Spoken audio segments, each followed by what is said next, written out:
Bom, configurar pipelines de vendas, né, parece uma tarefa relativamente simples, tecnicamente, no HubSpot, mas tem alguns detalhes que, se você passar batido, farão seu processo de vendas aí piorar bastante, né? Mas tem alguns detalhes que, se você não deixar passar batido, vai te ajudar muito no teu processo de vendas para ele rodar melhor na plataforma. Então, no vídeo aqui de hoje, a gente vai passar por boas práticas comuns de gestão de pipeline no HubSpot. Como é que funciona essa ferramenta? Como é que a gente faz o gerenciamento de dados? Quais são as regras, né, que são possíveis a gente setar? Bom, aqui na Inside, a gente configura a pipeline de vendas para todos os nossos clientes e a gente, né, utiliza essa ferramenta não só para a gente, mas para todos os nossos clientes quase todo dia. Então, se a sua empresa contratou o HubSpot, né, ou pretende contratar o HubSpot, e você está aí envolvido na configuração dos pipelines de vendas ou de CS ou qualquer pipeline no HubSpot, fica aqui comigo nesse vídeo, que esse vídeo vai ser de grande valia para você.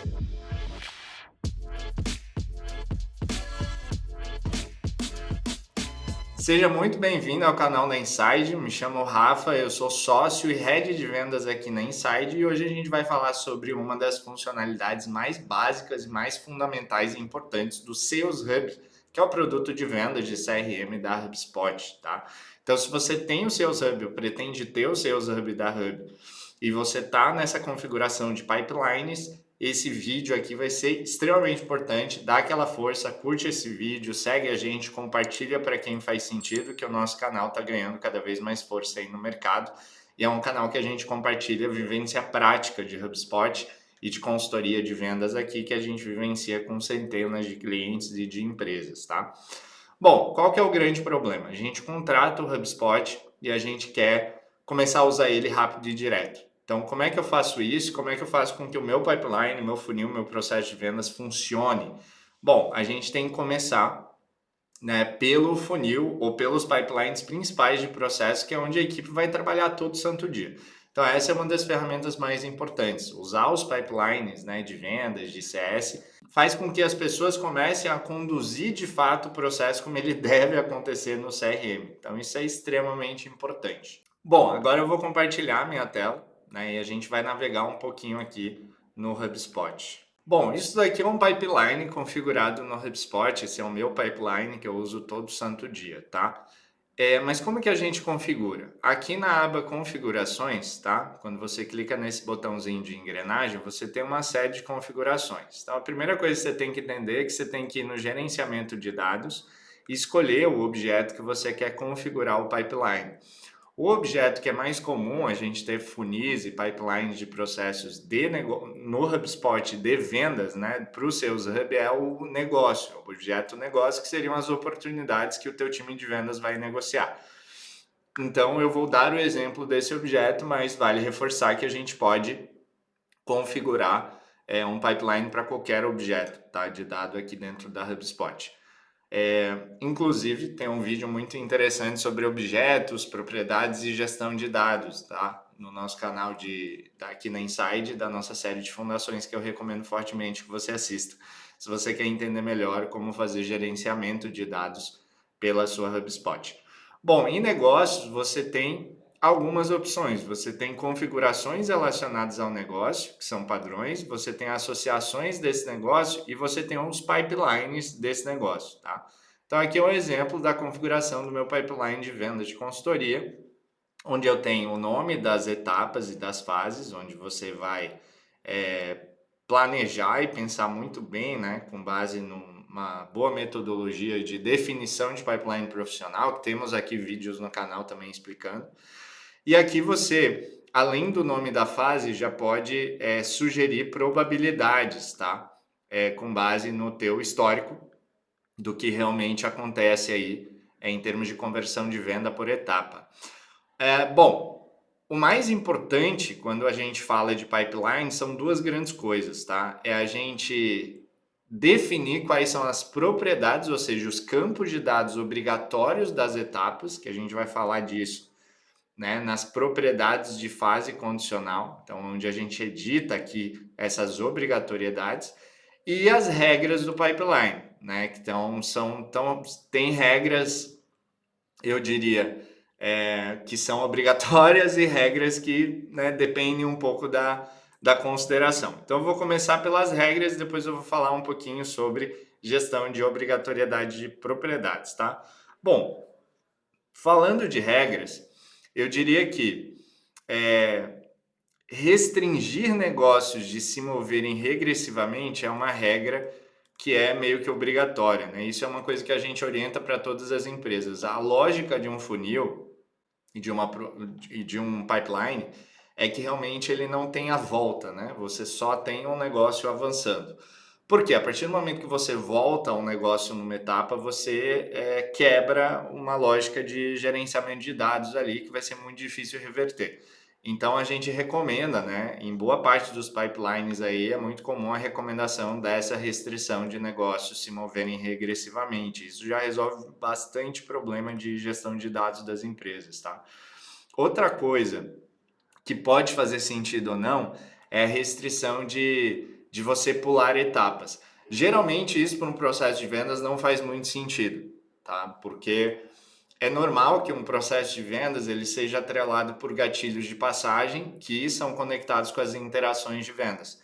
E muitas vezes, por mais que você tenha 3 ou 4 interações, né, geralmente ao longo do processo, pode acontecer de você fazer uma única reunião e já mover aquele negócio para contratação, para ganhar aquele negócio. Então, essa restrição, ela não costuma ser muito recomendada, mas você tem que garantir uma boa gestão de dados, principalmente para, caso você pule etapa, garantir que o timestamp que a gente fala, que é aquele registro de que entrou naquelas etapas anteriores, ele aconteça. E isso a gente geralmente faz via fluxos de trabalho e regras de automação na HubSpot. Então, essa é uma dica extremamente importante. Tome muito cuidado ao simplesmente deixar que a galera pule etapas sem ter uma boa gestão, né, via fluxos de trabalho aí desses dados, porque o dado de registro de movimentação na etapa e o dia que aquilo aconteceu, o momento que aquilo aconteceu, é extremamente importante para várias análises de funil que são essenciais numa operação de vendas, né, relacionadas à conversão, à eficiência, a ciclo e por aí vai, tá? Bom, outra coisa que você pode limitar, que é algo que para algumas empresas faz sentido, é limitar a criação do negócio a fases específicas. Então, por exemplo, tem algumas empresas que usam aquela lógica de funil em Y, né? De dependendo da origem do negócio, ele cai em etapas diferentes.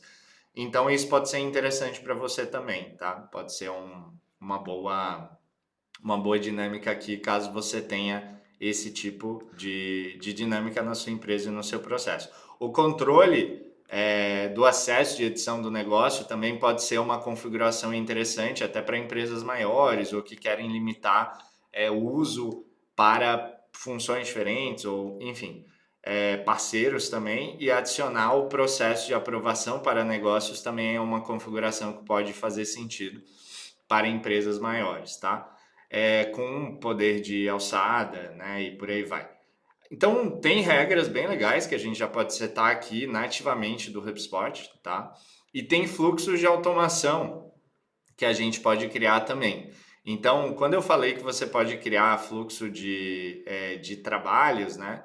Aqui a gente pode criar direto via fluxo de trabalho ou criar direto via a função aqui de automação da personalização do funil, do pipeline. Então, isso é muito legal, tá, gente?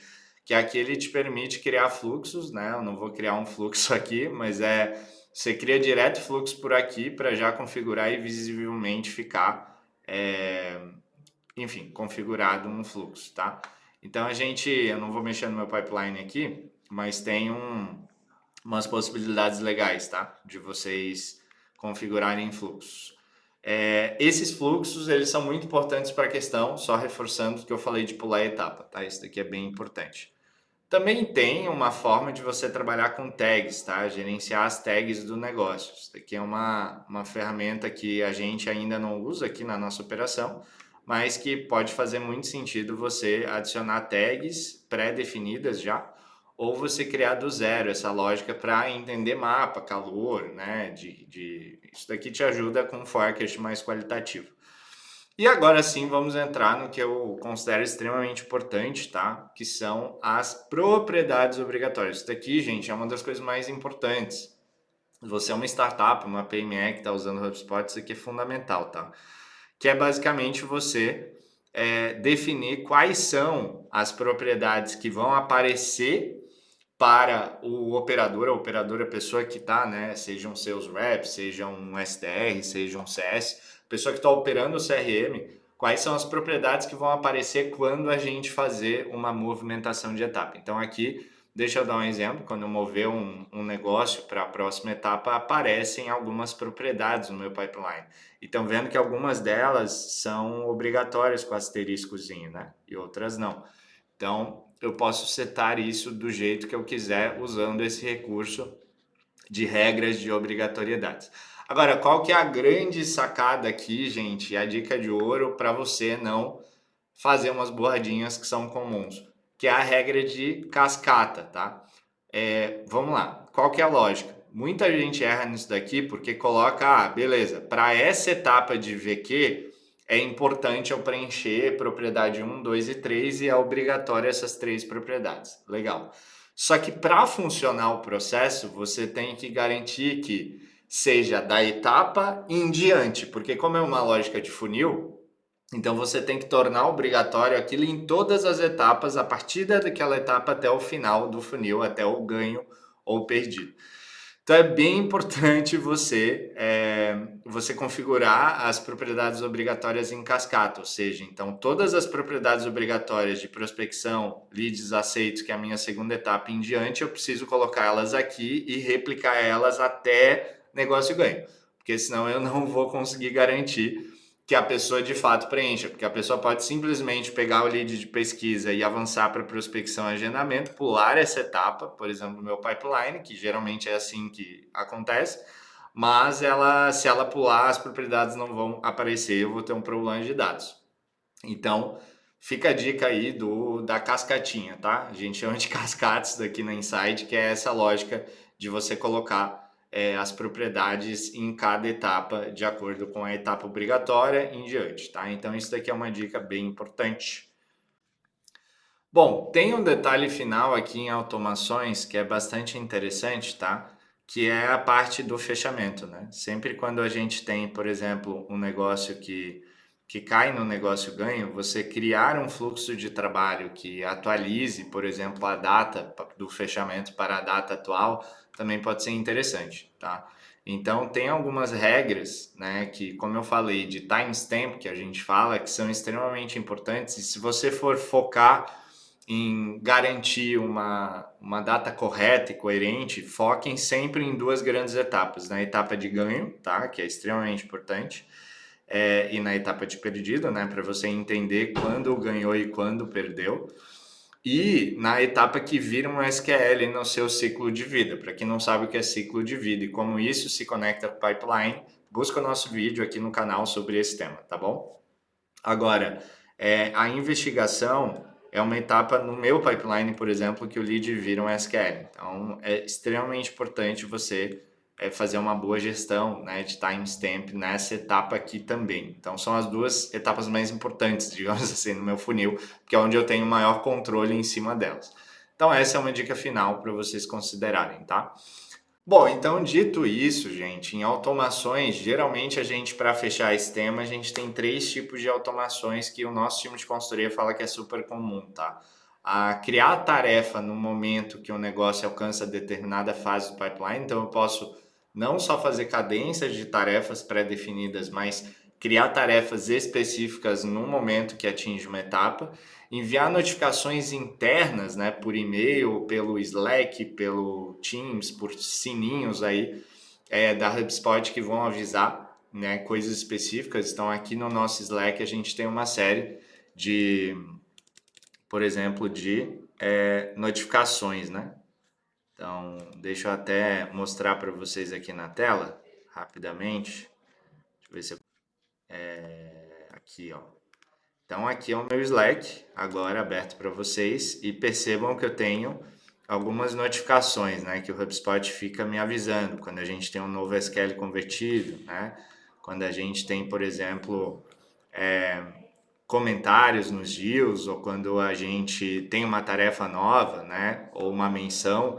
Então eu posso configurar um monte de updates E aqui no geral, por exemplo, quando a gente fecha um novo cliente, a gente tem aqui uma mensagem para todo mundo e a galera também fica sabendo, tá? Então, são exemplos legais. E também tem automações mais avançadas, tá? Que são até relacionadas com o Breeze, a inteligência artificial da HubSpot, como por exemplo pedir para o Breeze Intelligence enriquecer dados específicos de contato empresa-negócio no momento ou numa determinada etapa. Então você pode fazer bastante coisa. Gente, o resumo prático é que configurar pipelines pode parecer uma tarefa simples, mas tem muito detalhe e muita regra que, como vocês viram aqui, é fundamental e podem evitar um monte de problemas de gestão de dados errados aí de vocês. Isso vai impactar lá nos painéis e nos relatórios de dados que a gestão vai ver, tá bom? E aí, será que você prefere contratar alguém para te apoiar com toda essa história para que o teu time de vendas possa focar de fato em vender? Então aqui na Insight a gente faz exatamente isso. A gente é especialista em crescimento de operações de vendas, a gente é parceiro elite da HubSpot aqui no Brasil, um dos principais parceiros, né, o mais forte aqui do sul do Brasil, e a gente tem trabalhado com centenas de cases e projetos muito legais aí de HubSpot, tá? Então, se você está precisando de ajuda envolvendo o CRM da HubSpot, qualquer produto, qualquer problema, chame a nossa equipe, o nosso time de consultores está aí à disposição para fazer calls com vocês, trocar ideias sobre o negócio de vocês. Bom, então a ideia desses vídeos é a gente entrar no detalhe e tornar o mais simples possíveis, essa navegação no HubSpot para você, tá? Então, se você curtiu esse vídeo, comenta, compartilha, se inscreve aqui no canal e me acompanha nos próximos que a gente vai ter bastante tutorial legal aí sobre boas práticas de uso de Hub.